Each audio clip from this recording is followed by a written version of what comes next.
Man, it looks like Andre has already started. I love his sessions. Great. So, are you also online as well, or are you just on the call? All right. Oh, okay. Great. Great. Great.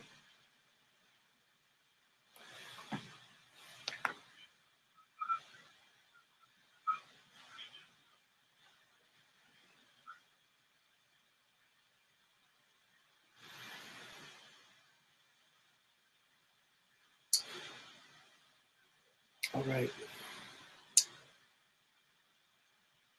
So, my name is Andre Cohen, and I am the cultural coordinator here at the Adler Graduate School and facilitator of CEU Partners. And I want to say thank you so much for joining us in this conversation. And what are you hoping to get out of this conversation? So, um, what were some of your expectations?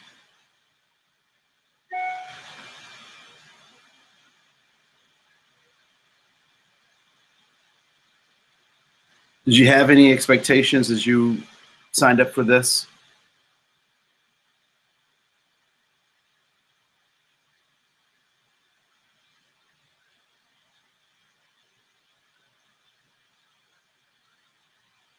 Okay.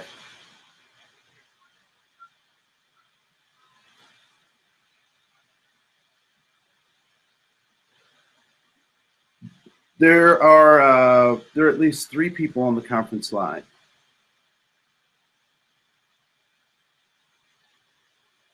Are you hearing an echo?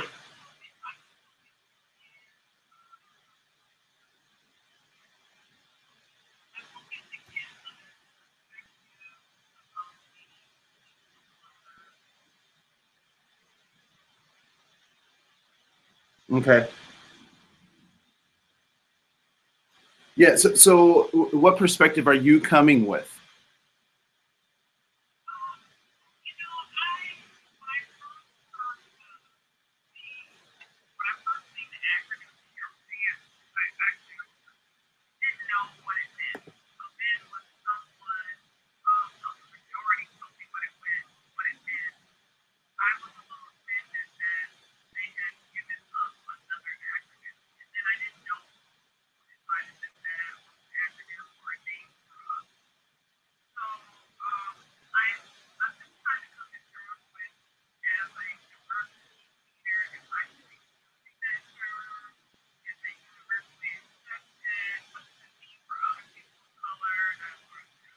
Yeah.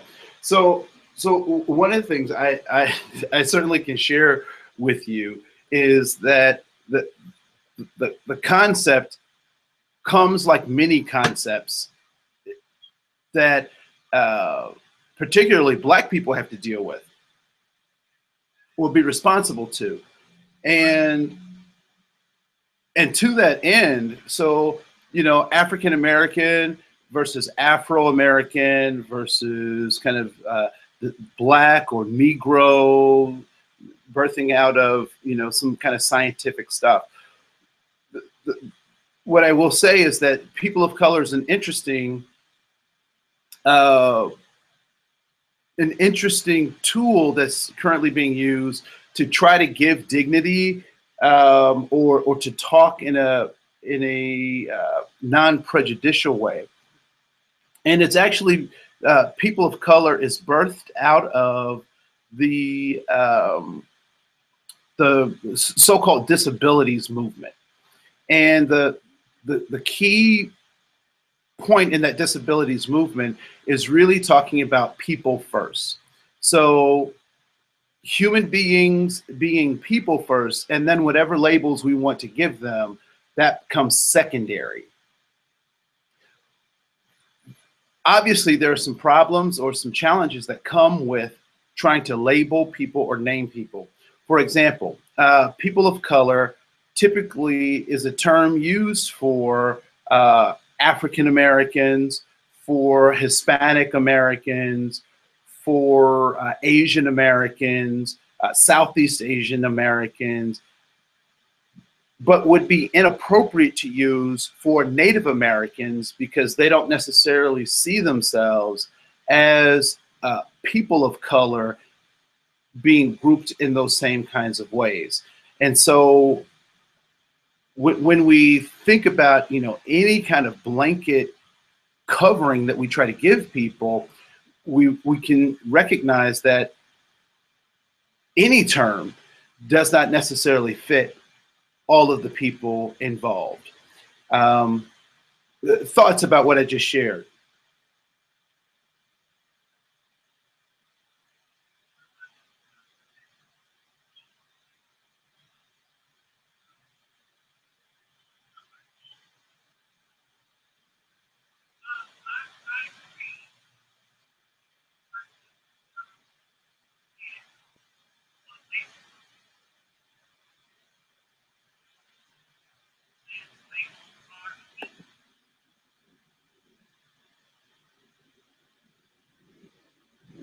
So in your work, how do you talk about people without labels or without putting labels on that? How does that happen in your work?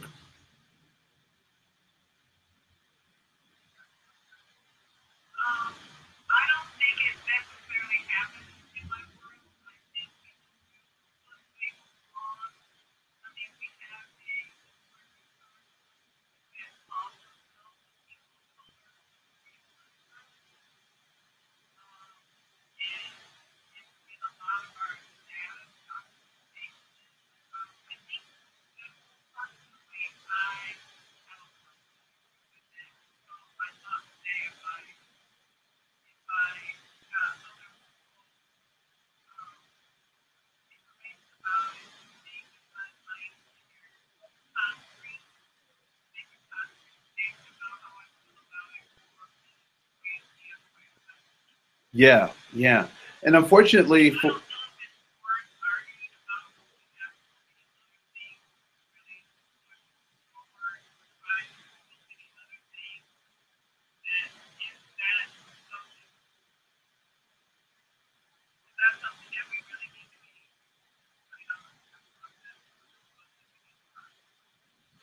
well, I certainly think that we need to have the conversation because for a lot of people, they're really confused about that. And the nuance of colored versus colored people is difficult for people to put their heads around.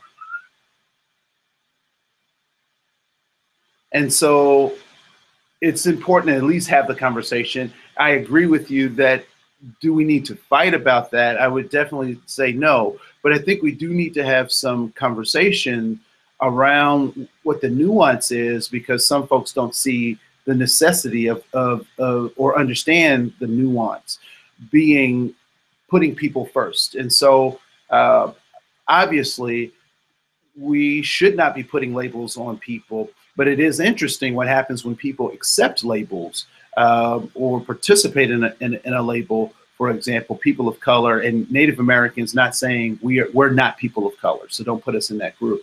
And folks being able to respect that and articulate that in a powerful way.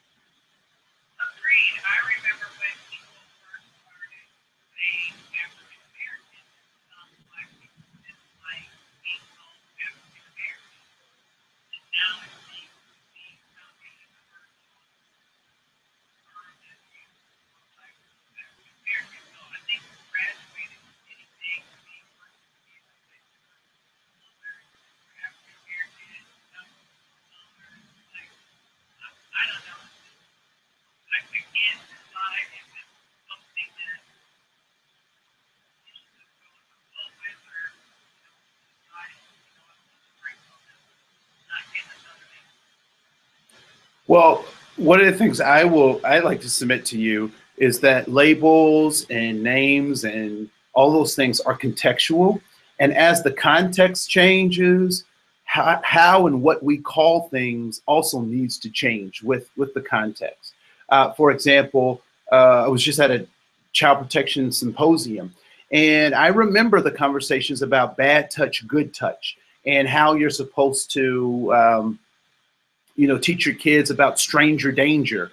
Well, as we've learned more about child abduction cases and abuse, it's not the stranger that you should be as concerned with. It's more the people that they know, that your child knows, and all this idea of bad touch versus good touch, that gets really murky. And so having conversations about those terms, really, given new information, really helps us to articulate ourselves better and more effectively.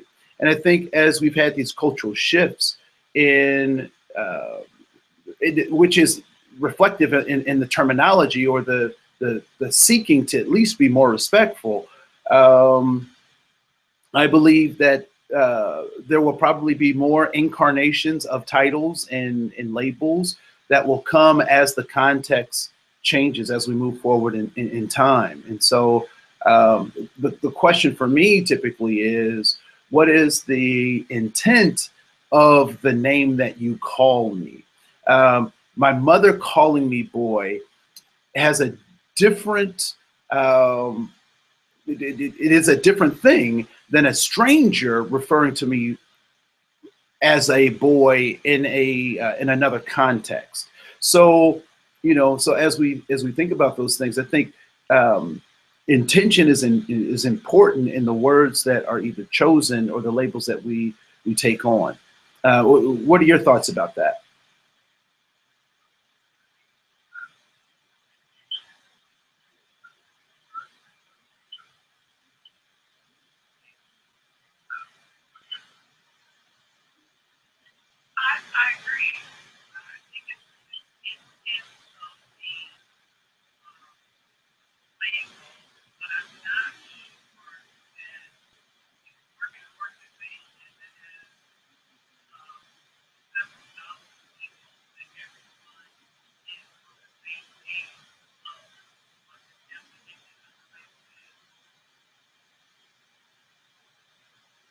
Yeah, there certainly is a pitfall, which I think why it's important to have conversations that actually lead us to figuring out what that means in our own organizations, figuring out what that means to us personally, because when we get into the workplace, we have to rely on the organization itself to be able to define those things, because the organization is going to judge its members by what it professes itself, or it should judge its members by what it professes itself in its policies and its procedures, so forth and so on. I know that folks don't like the term, or sometimes even the policies, or what they believe or what they think about the policies of affirmative action. Sorry for the interruption. I needed a break. Andre was challenging some of my basic assumptions. While I get myself together, check this out.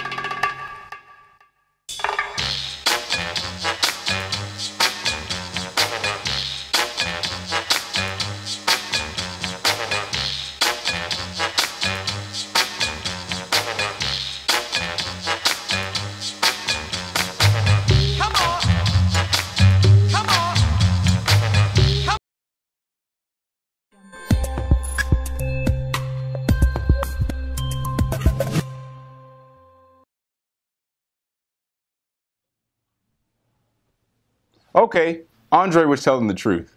I got it together. Let's get back to the lesson. Judge its members by what it professes itself in its policies and its procedures, so forth and so on. I know that folks don't like the term, or sometimes even the policies, or what they believe or what they think about the policies of affirmative action. But it is an important tool, no matter what we call it, that allows us to actually make some movement forward in creating more equitable workplaces. And so those, however whatever terms we want to use, becomes important. Sidebar.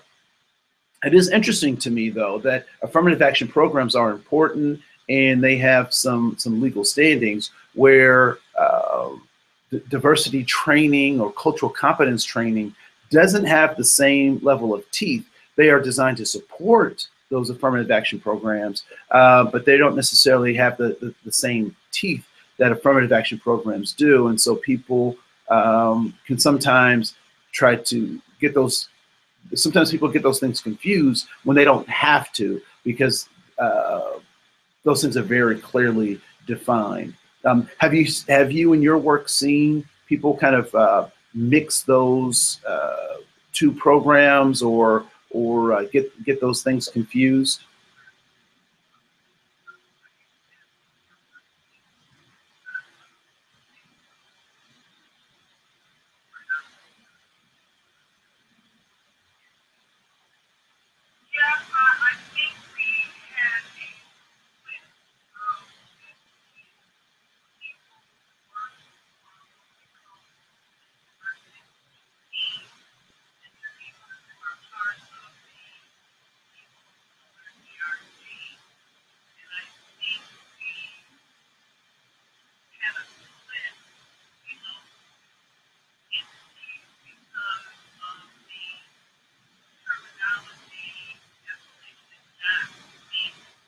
Mm-hmm.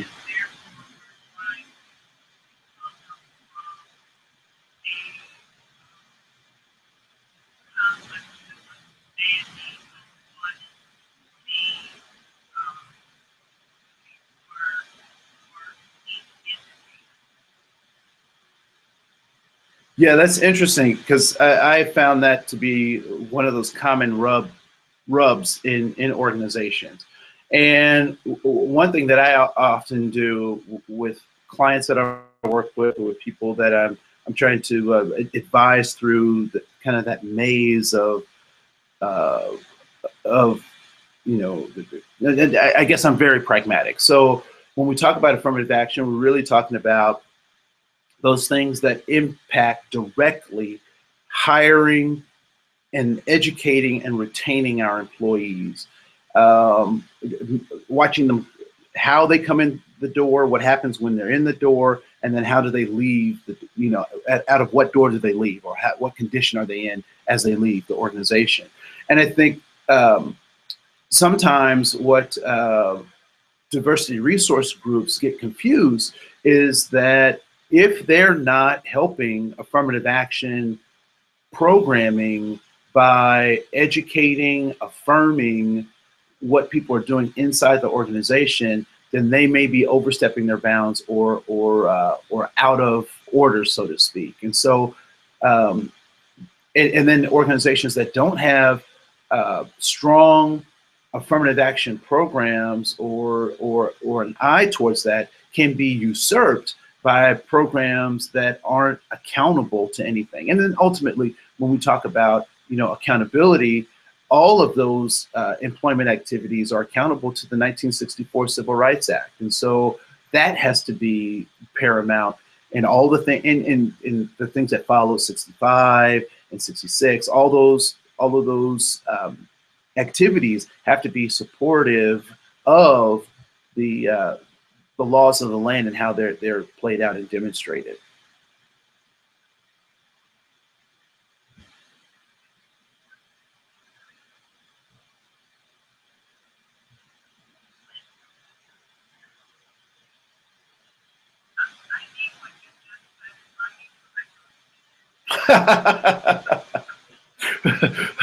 I will, yeah, send me an email and I will send you a transcript.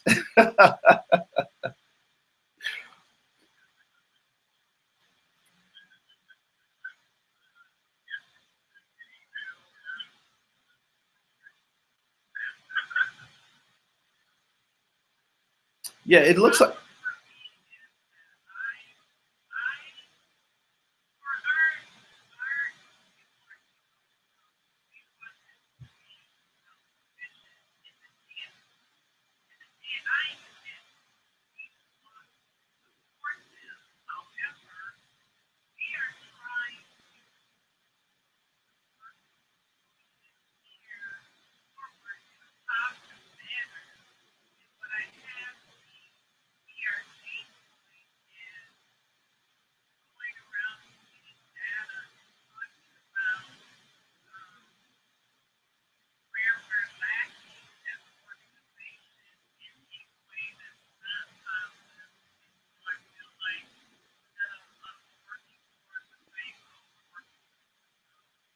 Because you are. So this is interesting. The question you ask is the answer that you get, right? So the question is important. So if they're looking for lack, they're going to find lack. And if you're moving to solve problems, those two approaches are by design opposing forces. Um, so, you know, the need and the necessity to find those gaps are important. But in every instance, particularly in this organization, if you point out a problem to me, I want you to come up with a solution as well, so that we get this balanced approach. Because what ends up happening, particularly when we have uh, uh, caucus groups or focus groups or ethnic um, minority group, I mean, whatever they're called in organizations, what they become is complaining sessions, as opposed to, if they're not guided properly, they become complaining sessions as opposed to actually helpful tools to bring new and bright ideas to the organization. So I would really encourage them to shift that focus, instead of looking at the negatives, recognize that those negatives are there, but also with that data, come up with some real heartfelt, not heartfelt, but some real concrete things that they can do to change things. For example, working with hiring managers, I ran into a number of situations where what we decided, because they felt that either staff or folks may have been employing some implicit bias that they didn't even recognize, we started numbering. Job applications and blotting out names. So then we had this numerical thing, and then it seemed a bit impersonal, but one of the things we were trying to do was really isolate why our organization, or why their particular organization, kept churning out very similar results. They weren't diversifying in the ways that they felt necessary. Another thing that we also did was had people focus on goals as opposed to focusing on what we've always done. And so what's the goal of the organization? Constantly holding the goals up. And looking at some of the root causes of why we continually so-called have these problems. And so really not just looking at the problems, but creating action plans and demanding that that there's positive education as a part of that process became, in those two organizations, paramount to really turn the tide from these complaining sessions that these employee resource groups were having, to really having them churn out some dynamic both programs as well as policies that could actually be helpful. And here's a distinction. For the D&I folks, you're really focusing on the policies that affect or impact people's hiring, retention, and their ability to, or their willingness to stay, right? So the other part of retention. The resource groups really should be program oriented in such a way that it fuels everything that the affirmative action or the D&I office is doing. So Cinco de Mayo, that should be the function of a resource group, but not the function of D&I, because you're really talking about working with upper level management, with hiring managers, with supervisors on activities that keep the organization fluent and solvent around diversity and inclusion. And the softer things, the engagement pieces, need to come from those resource groups. I gave you a lot of stuff. Does any of that make sense, or have you done some of those things?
Yep.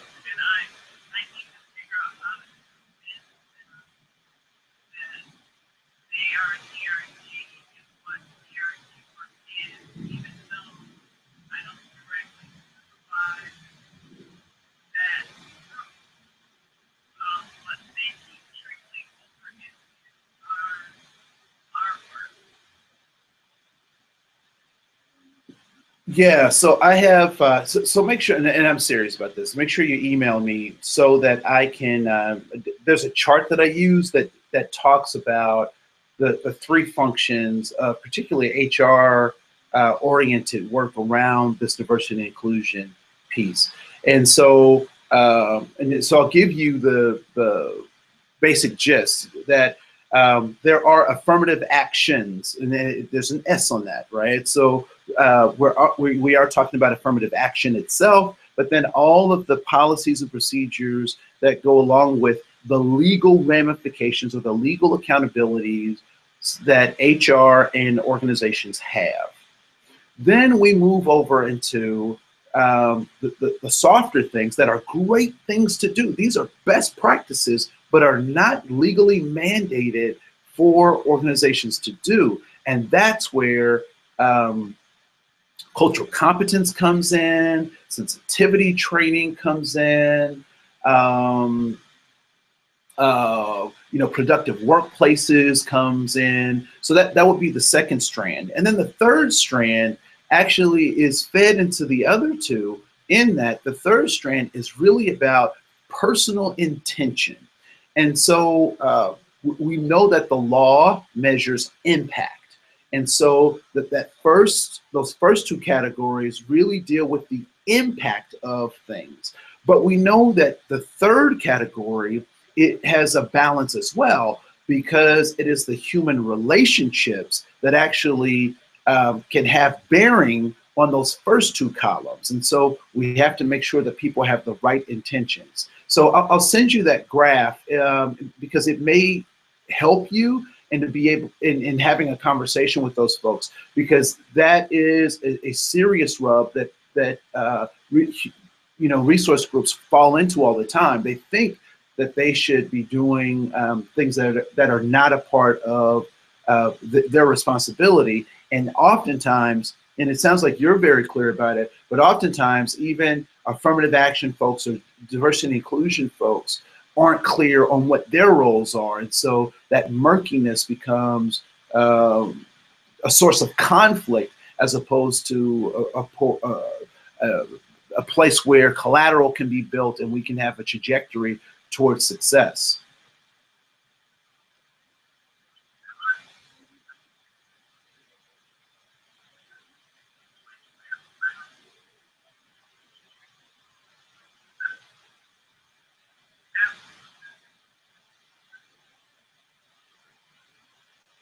And that's where that rub of people of color versus color of people, colored people comes from. We know that historically, colored people was reserved and given to people of color by people who were not trying to be respectful. Where this idea of people of color is trying to come from a place of respect and dignity um, and empowerment. Whether it meets that goal or not is up to us as professionals to try to figure that out.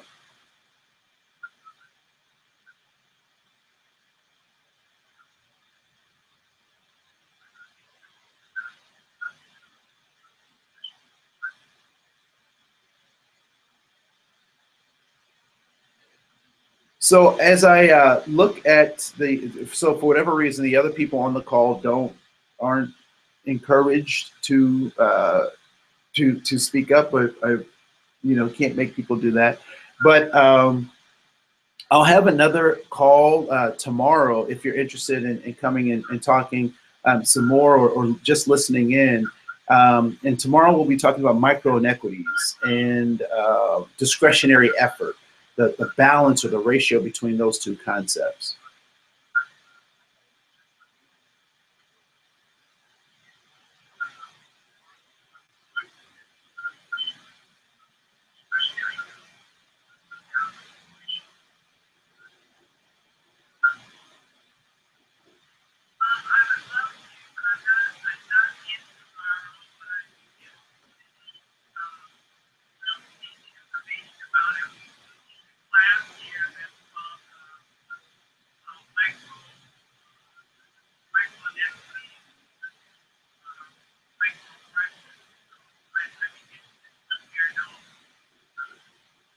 Yeah, well, I'll make sure that I send you a. I'll send you either the transcript or the recording of that session, so you can look along. You can look at it and see how it, and maybe even offer some stuff to us as we have that conversation. So I want to say thank you so much for joining us today.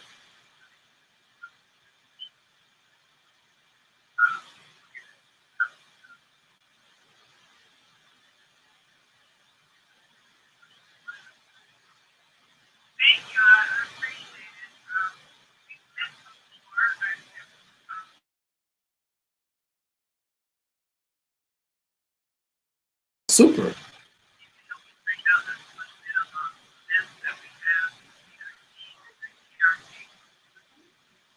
Anytime. You know, I'm if I'm able to help, I certainly will.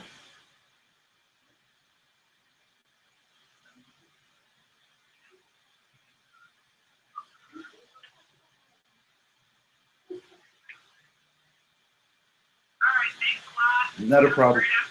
You too. Goodbye.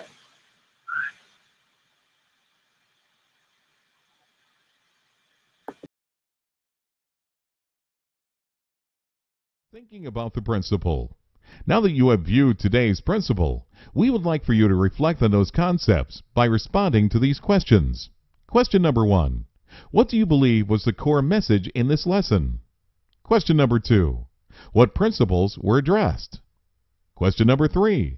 How might you apply these principles to your life? Question number 4. What might be the impact on others if you use these principles? As you reflect on these questions, write your responses down in your journal. Re-watch these principles and watch your life unfold in amazing ways. At AM Horizons Training Group, we look forward to seeing who you become. Brought to you by amhorizons.com and organizationallift.org. That is amhorizons.com and organizationallift.org.